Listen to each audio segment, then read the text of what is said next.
ಎಲ್ಲರಿಗೂ ನಮಸ್ಕಾರ. Welcome to ಬಿಂದು Sunil life style YouTube channel. ಇವತ್ತು ನಾನು ನಿಮಗೆ ನಮ್ಮ ಹಳ್ಳಿ ಕಡೆ ಯಾವ ರೀತಿ ತಲೆಕಾಲು ಸಾರು ಮಾಡ್ತಾರೆ ಅಂತ ಹೇಳ್ಕೊಡ್ತೀನಿ ಬನ್ನಿ. ಈ ಸಾಂಬಾರು ಮಾಡಲು ಕೇವಲ ಅರ್ಧ ಗಂಟೆ ಸಾಕು ಅಷ್ಟೇ. ಈ ಸಾಂಬಾರಂತೂ ತುಂಬ ಟೇಸ್ಟಿಯಾಗಿರುತ್ತೆ. ಮುದ್ದೆಗಾಗಲಿ ಅನ್ನಕ್ಕಾಗಲಿ ತುಂಬ ಟೇಸ್ಟಿಯಾಗಿರುತ್ತೆ ಈ ಸಾಂಬಾರು. ಈ ತಲೆಕಾಲು ಸಾರನ್ನ ನೀವೊಂದ್ಸಲಿ ಟ್ರೈ ಮಾಡಿ, ಸೂಪರಾಗಿರುತ್ತೆ ಮಾತ್ರ. ನಾನಿಲ್ಲಿ ಒಂದು 2 kg ಆಗೋಂಥದ್ದು ತಲೆ ಮತ್ತು ಕಾಲು ಮಾಂಸ ತಗೊಂಡಿದ್ದೀನಿ. ಮೊದಲು ಈ ಮಾಂಸವನ್ನು 2ರಿಂದ 3 ಸಲ ಚೆನ್ನಾಗಿ ತೊಳೆದು ಎತ್ತಿಟ್ಕೋಬೇಕು. ನಾನಿಲ್ಲಿ ಚೆನ್ನಾಗಿ ತೊಳೆದು ಎತ್ತಿಟ್ಕೊಂಡಿದ್ದೀನಿ. ನಾನು ಬ್ರೈನ್ನ ಸಪ್ರೇಟಾಗಿ ಎತ್ತಿಟ್ಕೊಂಡಿದ್ದೀನಿ. ಆಮೇಲೆ ನಾನು ಸಾರು ಜೊತೆಗೆ ಆ್ಯಡ್ ಮಾಡ್ತೀನಿ. ಮೊದಲಿಗೆ ಒಂದು ಕುಕ್ಕರ್ಗೆ ಈ ಮಾಂಸನೆಲ್ಲ ಹಾಕ್ತಿದ್ದೀನಿ. ಮಾಂಸನ ಚೆನ್ನಾಗಿ ಸುಂಡಿಸ್ಕೋಬೇಕು. ನಾನು ಯಾವುದೇ ರೀತಿ ಎಣ್ಣೆ ಏನೂ ಹಾಕಲ್ಲ ಇದಕ್ಕೆ, ಬರೀ ಮಾಂಸ ಮಾತ್ರ ಸುಂಡಿಸ್ಕೋತೀನಿ. ತಲೆಕಾಲು ಮಾಂಸದಲ್ಲಿರುವ ನೀರಿನಂಶ ಎಲ್ಲ ಹಿಂಗಬೇಕು, ಅಲ್ಲಿವರೆಗೂ ನಾವು ಸುಂಡಿಸ್ಕೋಬೇಕು. ಮಿನಿಮಮ್ ಅಂದರೂ ಒಂದು 15 ನಿಮಿಷ ಈ ಥರ ಸುಂಡಿಸ್ಕೋಬೇಕು, ಆವಾಗಲೇ ಮಟನ್ ಟೇಸ್ಟಾಗಿ ಬರೋದು.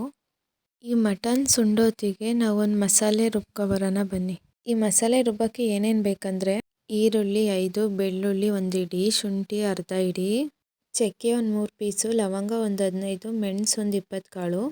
ಇವನ್ನೆಲ್ಲ ಮಿಕ್ಸಿಗೆ ಹಾಕಿ ಸಣ್ಣಗೆ ಪೇಸ್ಟ್ ಮಾಡ್ಕೋಬೇಕು. ಮಟನ್ನ ವಿಷಲ್ ಹೊಡ್ಸೋಕ್ಕೆ ನಾವು ಇಷ್ಟೇ ಐಟಮ್ ಹಾಕೋದು. ಆಮೇಲೆ ಮತ್ತೆ ಕಾಯಿ ಟೊಮೊಟೊ ಎಲ್ಲ ಆ್ಯಡ್ ಮಾಡ್ತೀವಿ.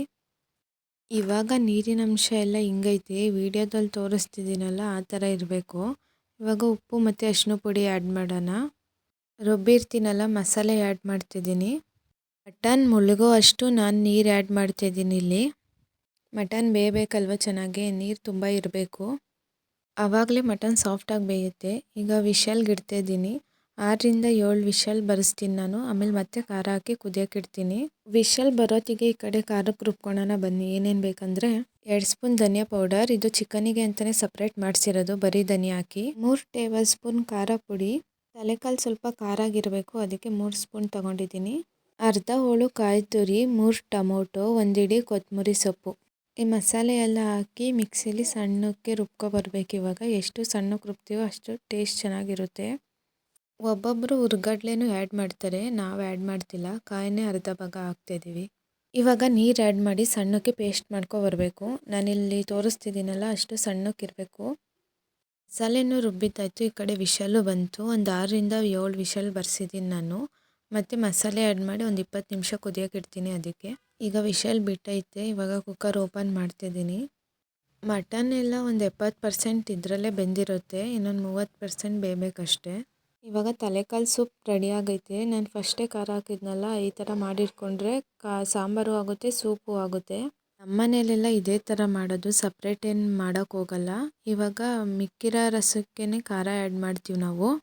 ಖಾರ ರುಬ್ಕೊಂಡಿದ್ನಲ್ವ, ಇವಾಗ ಆ್ಯಡ್ ಮಾಡ್ತಿದ್ದೀನಿ.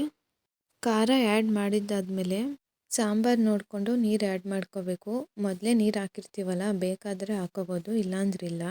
ನಾನು ಸ್ವಲ್ಪ ಜಾರ್ ತೊಳೆದಿದ್ದು ನೀರು ಹಾಕ್ತಿದ್ದೀನಿ. ಮತ್ತು ನಾವು 20 ನಿಮಿಷ ಕುದಿಯೋಕೆ ಇಡ್ತೀವಲ್ಲ, ಅದಕ್ಕೆ ಸ್ವಲ್ಪ ನೀರು ಆ್ಯಡ್ ಮಾಡಬೇಕು. ಕುದಿ ಗಟ್ಟಿ ಆಗುತ್ತೆ. ಮಟನ್ ಸಾರು ಸ್ವಲ್ಪ ತೆಳ್ಳಗಿದ್ರೆ ಚೆಂದ. ಈ ಟೈಮಲ್ಲಿ ನೀವು ಟೇಸ್ಟ್ ನೋಡಿ ಉಪ್ಪು ಖಾರ ಏನಾರು ಕಮ್ಮಿ ಆಗಿದ್ದರೆ ಹಾಕ್ಬೋದು. ನಾನು ಸ್ವಲ್ಪ ಉಪ್ಪು ಕಮ್ಮಿ ಇತ್ತು, ಅದಕ್ಕೆ ಆ್ಯಡ್ ಮಾಡ್ತಿದ್ದೀನಿ. ಮಿನಿಮಮ್ ಅಂದರೂ ಒಂದು 20 ನಿಮಿಷನಾದ್ರು ಈ ಸಾಂಬಾರನ್ನ ಕುದಿಸ್ಬೇಕು. ಈ ಟೈಮಲ್ಲಿ ಆವಾಗಲೇ ಬ್ರೈನ್ ತೆಗೆದಿಟ್ಕೊಂಡಿದ್ವಲ್ಲ, ಅದನ್ನ ಆ್ಯಡ್ ಮಾಡ್ತಿದ್ದೀನಿ. ಬ್ರೈನ್ ಹಾಕಿದ್ಮೇಲೆ ಕೈ ಆಡೋಕ್ಕೆ ಹೋಗ್ಬೇಡಿ, ಯಾಕೆ ಅಂದರೆ ಸೌಟೆಲ್ಲ ಹಾಕಿ ತಿರುವಿದ್ರೆ ಕಲಸೋಗ್ಬಿಡುತ್ತೆ ಅದಕ್ಕೆ. ಈಗ ಒಂದು 20 ನಿಮಿಷ ಓಪನ್ ಆಗಿ ಕುದಿಸೋಣ. ನಾನು ತಲೆಕಾಲು ಸಾಂಬಾರಿಗೆ ಸ್ವಲ್ಪ ಕೂಡ ಎಣ್ಣೆ ಬಳಸಿಲ್ಲ. ನಮ್ಮನೆ ಎಲ್ಲ ಎಣ್ಣೆ ಬಳಸೋದೇ ಇಲ್ಲ ಮಟನ್ ಸಾಂಬಾರಿಗೆಲ್ಲ. ಇವಾಗ ಒಂದು 15 ನಿಮಿಷ ಆಗೈತೆ. ನೀವು ಬೇಕಾದ್ರೆ ಮಟನ್ ಪೀಸ್ ಬೆಂದಿದ್ರೆ ಆಫ್ ಮಾಡ್ಕೋಬೋದು. ಈ ಥರ ಒಂದು ಸಲ ತಲೆಕಾಲು ಸಾಂಬಾರು ಮಾಡಿ ನೋಡಿ, ಟೇಸ್ಟ್ ಅಂತೂ ಸಖತ್ತಾಗಿರುತ್ತೆ. ಆಲ್ಮೋಸ್ಟ್ ನಾನು ತೋರಿಸಿರೋ ಥರನೇ ಹಳ್ಳಿ ಕಡೆ ಎಲ್ಲ ತಲೆಕಾಲು ಸಾಂಬಾರು ಮಾಡೋದು. ವಿಡಿಯೋ ಇಷ್ಟ ಆಗಿದೆ ಸಬ್ಸ್ಕ್ರೈಬ್ ಆಗಿ, ಲೈಕ್ ಮಾಡಿ, ಹಾಗೆ ಶೇರ್ ಮಾಡಿ.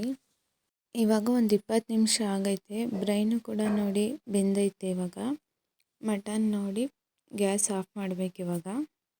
ಈ ಟೈಮಲ್ಲಿ ನಾವೇನು ಮಾಡ್ತೀವಂದರೆ, ಹೊರಗಡೆಯಿಂದ ಮಟನ್ ಚಿಕನ್ ಎಲ್ಲ ತಂದಿರ್ತೀವಲ್ಲ, ಯಾವುದೇ ಕಣ್ಣು ಬೀಳದಿರಲಿ ಅಂತ ಚಾಕು ಅಥವಾ ಕೊಡ್ಲು ಬಿಸಿ ಮಾಡಿ ಸಾರಿಗೆ ಎಜ್ಜುತ್ತೀವಿ. ಹೊಟ್ಟೆ ನೋವು ಏನು ಬರಲ್ಲ ಅಂತ ಹಳೆ ಸಂಪ್ರದಾಯ ಇದು ಅಷ್ಟೇ. ಇವಾಗ ನಮ್ಮನೆ ತಲೆಕಾಲು ಸಾಂಬಾರು ರೆಡಿ ಆಗೈತೆ. ನೀವು ಒಂದ್ಸಲ ಟ್ರೈ ಮಾಡಿ ಟೇಸ್ಟ್ ಹೆಂಗಿತ್ತು ಅಂತ ಕಮೆಂಟ್ ಮಾಡಿ. ಮುದ್ದೆ ಆಗಲಿ ಅನ್ನಕ್ಕಾಗಲಿ ತುಂಬ ಟೇಸ್ಟಿಯಾಗಿರುತ್ತೆ ಈ ಸಾಂಬಾರು. ನೀವು ಮನೇಲೇ ಒಂದ್ಸಲ ಟ್ರೈ ಮಾಡಿ ಹೇಗಿತ್ತು ಅಂತ ಕಮೆಂಟ್ ಮಾಡಿ, ಶೇರ್ ಮಾಡಿ. ಪ್ಲೀಸ್ ಹಾಗೆ ಸಬ್ಸ್ಕ್ರೈಬ್ ಆಗಿ.